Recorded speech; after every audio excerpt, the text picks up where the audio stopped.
Hi, welcome. So today it is with great pleasure that I get to introduce our visiting artist, Jess Dugan. Jess Dugan is an artist whose work explores issues of identity through photography, video, and writing. They received their MFA in photography from Columbia College Chicago, their MA in museum studies from Harvard University, and their BFA in photography from Massachusetts College of Art and Design.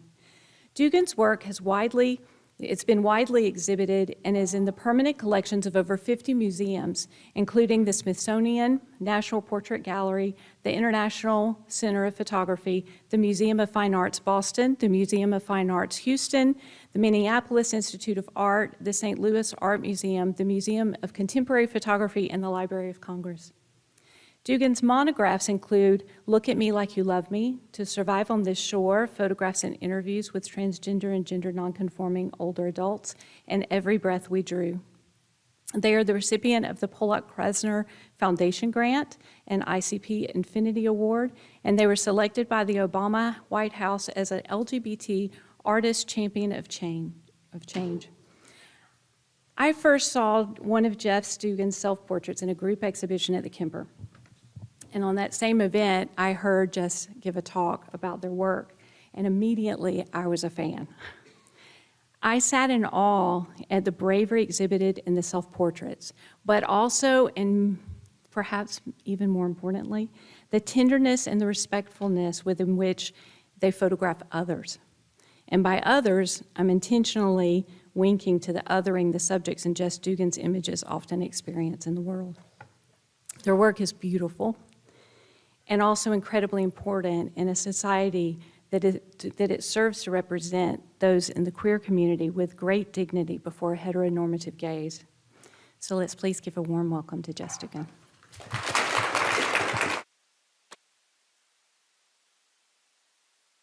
Thank you, Tanya. Can you all hear me with this mic?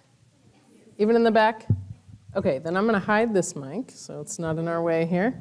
Hi, thank you so much for that lovely introduction. And before I jump in, I want to say a special thank you to Joanne for organizing this exhibition and inviting me here, and also to Tanya. We met, I think, 6 years ago. We were trying to figure out how many years ago. All-time pre-pandemic is a little mysterious to me. But I think it was 6 years ago, and that planted the seeds of this visit in some ways. So thank you so much, and thank you all for coming. I'm really happy to be here with you tonight. I'm gonna show you my work, beginning with some early influences and early work, and going through several projects leading up to the present. So I'm gonna jump in.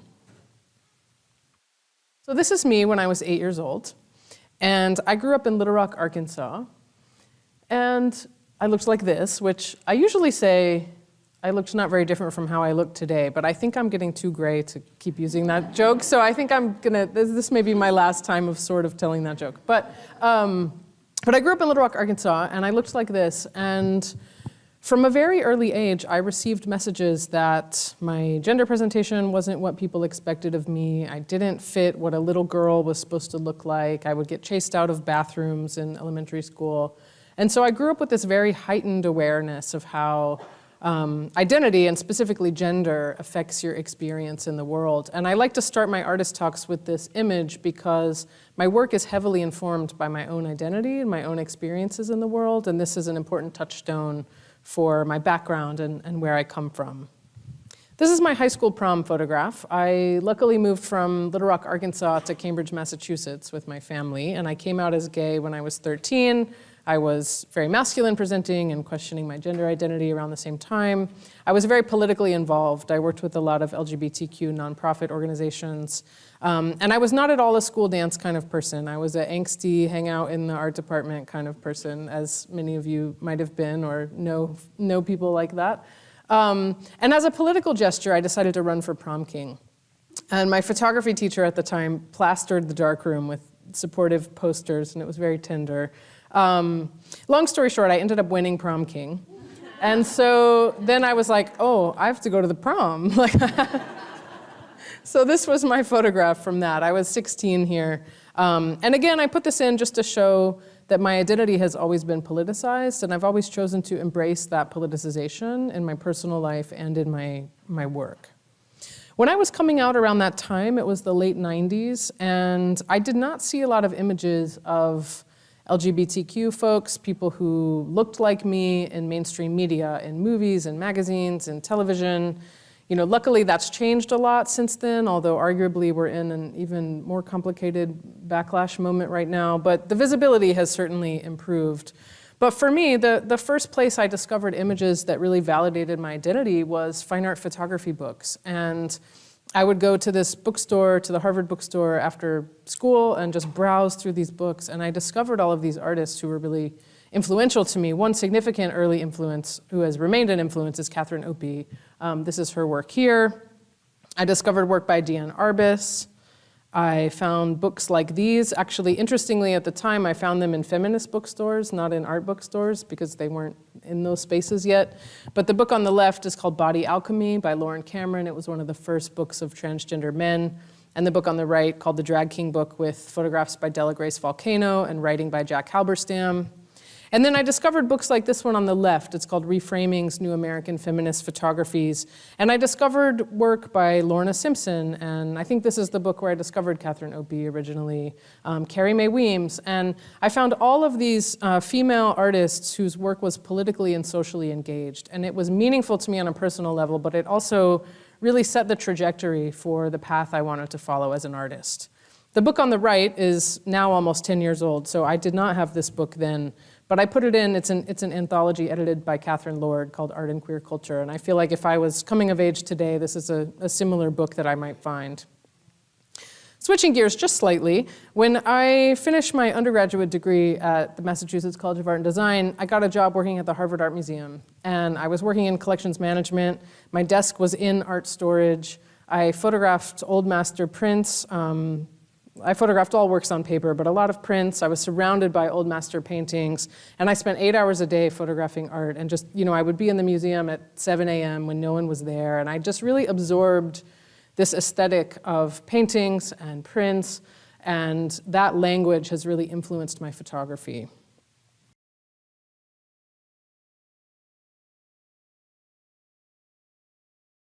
We're often confrontational. I'm sorry, I was going to show you all of these earlier self-portraits, but I was looking directly at the viewer. It was asserting my gender, asserting my identity, kind of a call to engage. And in the more recent self-portraits, I published a book of this work last year, and I realized in the book there are 5 self-portraits, and I'm not making eye contact with the viewer in any of them. And for me, I think of this as an increase in interiority. A lot of this work was made during the pandemic, and there was a way in which I was processing that moment, thinking about what it means to be isolated, what it means when our relationships are severed, thinking about how a lot of how we come to know ourselves is through relationship with other people, and just questioning what happened when that ended. I'm also now 36. I have a child. And I just feel like I'm asking different questions in my life and my practice than the earlier work when I was in my 20s. So I was thinking a lot about time and relationships and what it means to be in different kinds of relationships, whether romantic or familial or as a parent, and kind of feeling the weight of that. So in this body of work, I was thinking a lot about ideas of personhood.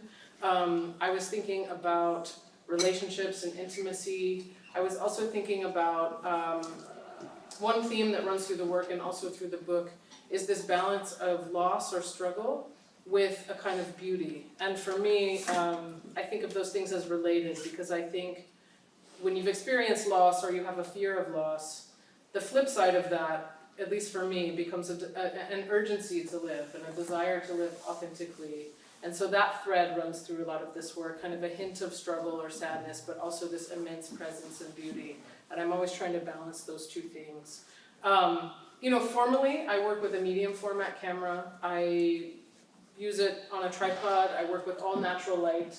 I'm really interested in color, light, gesture, pose. The reason I was showing you that Rembrandt painting was as this foundation of how I think about making my photographs, which are very formal, and I view them as almost more in dialogue with painting than other photographs.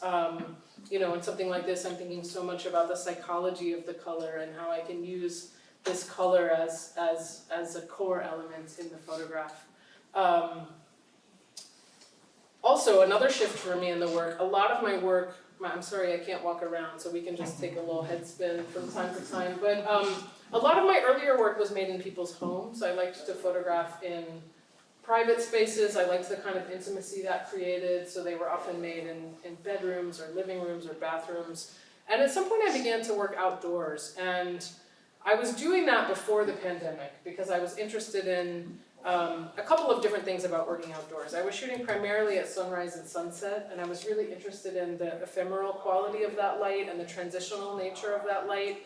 I was also interested technically as a photographer in how it required me to work quickly because I'd been making portraits for a long time, and I kind of felt like I could go into someone's house and make a certain kind of picture that I could pre-imagine. And so for me, working at sunset, outdoors, when things are changing quickly, it just forced me to be incredibly responsive. So it was also a way of me throwing a wrench in my own practice.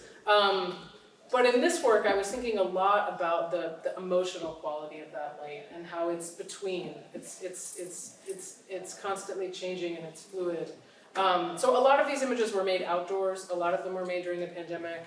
And then I also have been thinking a lot about representations of queerness in a natural, expansive landscape and how that reads differently than a private interior space. The one on the back wall was made in a rural town in Missouri called Pevely, where that person grew up, and just thinking about making pictures in that kind of space, which we don't often think of as being very queer-friendly. So I've been increasingly interested in bringing the landscape into the photographs. I tried to make a few just landscape pictures, and I've learned that I'm terrible at landscape photography unless there's a person in it. So, I'm very interested in the landscape, but for me there still has to be an anchor. Another theme in this work is water. I'm really drawn to water, and in the photographs and also in the accompanying book, there are a lot of texts about water. The book has narrative texts in it that come from my own life. And I'm really interested in water as a kind of grounding agent, also as a metaphorical representation of this combination of solidity and change and fluidity, and how that relates to not just gender, but also just the experience of being a person and how we're always changing and growing. So I'm really interested in water. This was made in Provincetown, Massachusetts, which is the very tip of Cape Cod, and it's a place that has a long history as being both an artist's colony and a sort of queer refuge. And I teach there in the summer, so I end up making a lot of work there. But I'm increasingly thinking about bringing in these natural elements and thinking about how they interact with the portraits. There are also still life images in this body of work. There's two over here of the candles and the flowers. I've always made still life images, but during the pandemic I returned to them somewhat heavily. And a lot of my still lifes have two objects, and for me, this has always been a way of talking about the need we all have for connection and relationship, a kind of representation of that without depicting a specific couple. But the still lifes in this more recent work, I also think took on this existential quality around life and death and time. And during the pandemic, I was photographing flowers a lot, and in hindsight, I think it was, again, my way of processing these questions about what it means to be a person in this moment, what it means to have a limited amount of time, a kind of urgency around that, an urgency to live authentically. So that's for me how the still lifes function. I'm increasingly thinking of my work as needing to be seen in a larger sequence as well, whether that's in the book or the exhibition space. There are some photographs that I feel exist on their own, but I'm really interested in the experience of seeing the work in a larger edit. And also the still life images for me become really important in that because they offer these kind of quiet contemplation moments in between the larger portraits. I'm trying to think what else I would like to tell you about this body of work. I'm more than happy to have some questions or start a conversation if you all have something on your mind. I have a question about your flowers up in there. Sure. What are they? What are they? What kind of flower? Yeah. They're tulips. Okay. And, I mentioned I made a lot of these during the pandemic. I made them in my home. And I thought I had made all the pictures I wanted to make in my home. I was kind of bored of it. But I discovered these new light spots and these new little poetic moments And I especially loved photographing tulips because they move on their own, which I didn't really know. I mean, I guess anyone who has tulips knows that, but so I would get this bunch, and then there'd be like two that would like, do their own thing. And so I often felt like when I was making the still life images, I viewed them as portraits as well. Like I almost felt like I was responding to something in front of me, and that one in particular, I think, at least to me, feels like a kind of obvious stand-in for two people, or some kind of relationship. Thank Yeah, sure. You mentioned your connections to the queer community. How do you meet a lot of your models? How do you like grab these connections? Did you said this was like Missouri and that one was like Massachusetts? Oh, thanks. That's a great question. So yeah, bigger picture. I have always photographed myself, my family. I have a whole other body of work focusing on my family and my daughter. And so there's that really core element. But then I've always also worked within my broader community, which has often been the queer community. For this work, the way that I choose people is very subjective. It's kind of, it's really an energetic connection. It's based on me meeting them and feeling something, some kind of energy with them that I want to follow up on. I want to photograph them. There's some kind of connection. So it's very subjective, and in some ways I think of this project as an extended self-portrait because of that, because it's so, the people that I choose to photograph are so influenced by my own subjectivities and desires. To answer your question more practically, they're often friends. Some are people that I know really well, some are people that I've known for many years. I often photograph people repeatedly over time. There's Colin here in the red room, who's someone I've worked with quite a bit, and he's there on the back wall.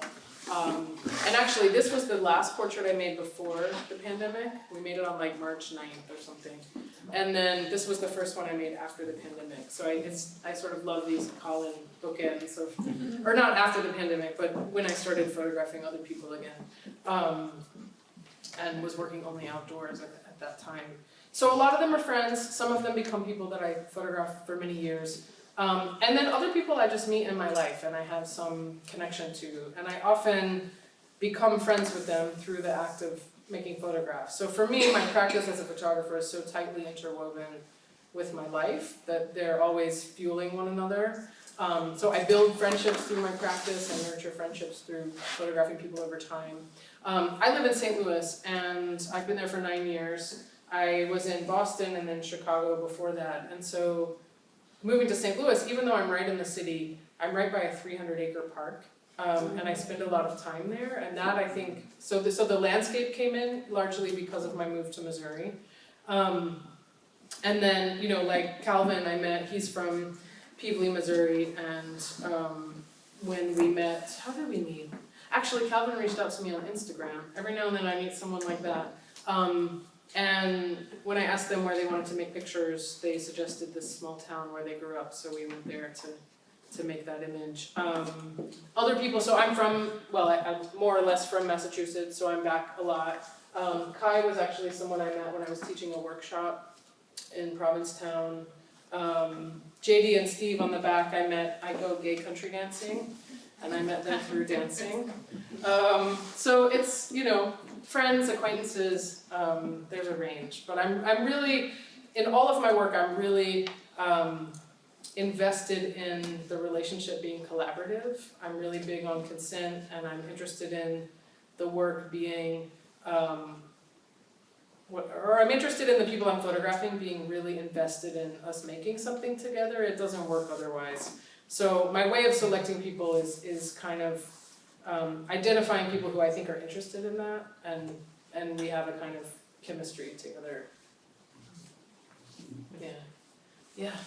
So I am a queer artist, and I commonly get questions about my work, regardless of subject, about how it relates to or speaks on my experiences, either with my identity or as a part of the queer community as a whole. So my question is, do you ever feel like your work is confined by this, or do you feel as though being queer is so interwoven in your life that you simply can't separate it from the rest of, just being? That's a great question, and I think it's something that has changed for me over time. I think my earlier work was more about sexuality or gender. That was what was foregrounded. I have another project that I made called To Survive on the Shore, which was a series of photographs and interviews with transgender and gender nonconforming older adults. And that body of work has a strong activist mission, strong educational mission. So it was really meant to do a certain kind of thing out in the world. And I love that kind of work, and I'm very proud of that work. This work is very personal. It's very subjective. I view this project as my ongoing soul work. This is my continual practice that will never end. And you know, every 5 or 7 years, I put parentheses around it and make a book. But it's the way that I relate to the world, and it's very personal. And so with this work and the book in particular, I decided to go very subjective and personal. And it's interesting because I really believe in the importance of representation, and I still have this big activist part of me, but I've also really tried to just let my work be my work. And I think where this question comes up a lot is not so much in the work itself, because I think when people see the work, they intuitively understand the layers, but it's like the press and the media, and it's when it's written about, it often gets reduced. And poor Colin does not identify as queer, and I can't tell you how many people have like foregrounded that picture and written like Dugan photographs queer people, and I'm like, oh sorry Colin, I didn't tell them that. I just assumed, you know. So there is this way I'm always pushing back, and one thing that I've really I've started articulating it as my work is informed by my gaze, which is queer, and my experiences in the world, which are informed by my queerness. So I think all the work is made with a queer gaze, but it's not, the subjects are not all queer, the work is not all queer. And for me, I think that queer gaze is also not only about literal sexuality. It's a kind of way of viewing the world, and an expansiveness, and a kind of, rejecting these rigid paths that you can take. And so I think for me, like that's where, you know, that's why I connect with Colin. It's not because of who he is or isn't attracted to. It's like this expansive way of being. And so I view it more about that. So I'm always very, I'm very happy to be public about my own life or my own queerness. I'm very happy to have work in the museum space that's meaningful. But I also have this whole other side where it's about personhood, and it's about relationships, and it's about intimacy, it's about desire. And so I always really try to go for work that transcends the specifics of that particular person or couple and becomes about something universal. But of course it's informed by who I am. Yeah. Sure. Yeah. Can you talk about the what I'm calling the last Sure. self-portrait in the circular group?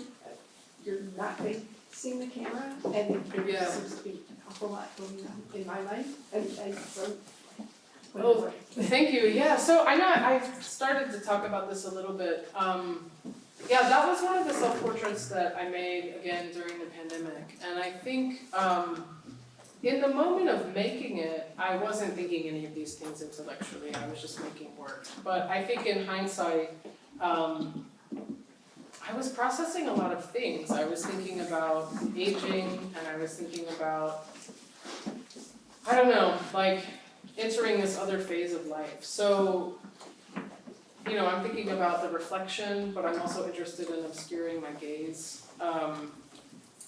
That's a pose I've used a lot in other images. I think it pulls both from art history, and there's a forward-facing image I have like that I always joke is like a Grindr profile pic. It's like pulling from like a dating app. This is a certain pose, So I like playing with that, but I think for me, the newer self-portraits more broadly, I think, are just so interior and so introspective, and me reflecting on this moment that I'm in.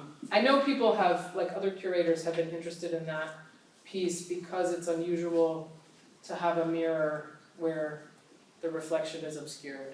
And I'm kind of interested in that obscurity. I'm sorry, but we're gonna have to end on that note. I have been told that we need to close the building. Oh no! But This I'm is so really- sorry, you guys. Honestly, this is one of the best